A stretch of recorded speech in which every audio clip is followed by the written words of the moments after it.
Magandang araw sa lahat, welcome po ulit dito sa atin channel ang Biyahe y Komida. Maraming salamat sa lahat ng nag-subscribe, indeed. Punta tayo sa atin topic, October 30, 2025. Nagpaalam ang choreographer na si Mel Feliciano at humingi ng tawad sa yumaong dating asawa niyang si Ana Feliciano. Ibinuhos ni choreographer Mel Feliciano ang kanyang damdamin online habang nagpapaalam sa kanyang dating asawang, si Ana Feliciano, na isa ring iginagalang na mananayaw at choreographer. In a heartfelt Facebook post on Wednesday, Feliciano wrote, "Paalam Ana," marking his final goodbye.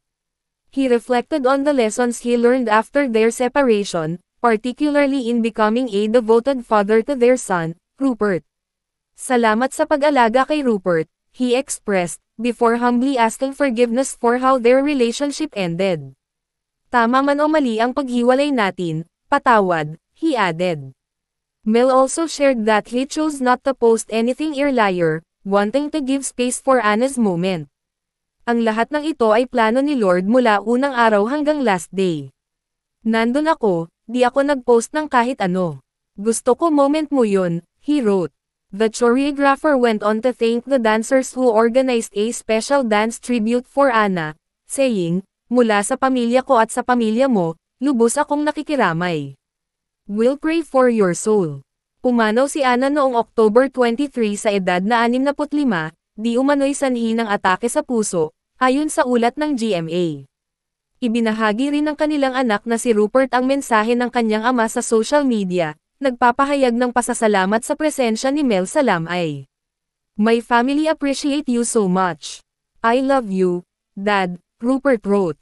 Bukod sa kanyang mga pagtatanghal, kilala si Ana sa kanyang mga ambag bilang isang koreograpo sa ilang mga variety show sa kabuuan ng kanyang karera.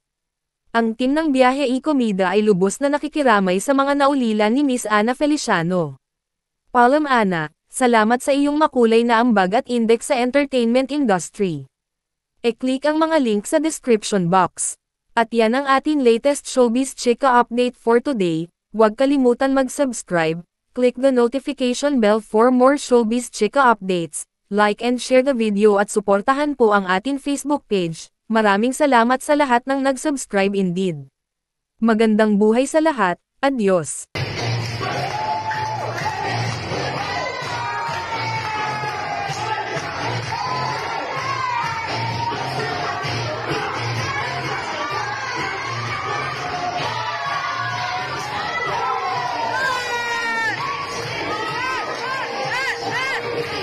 Yeah.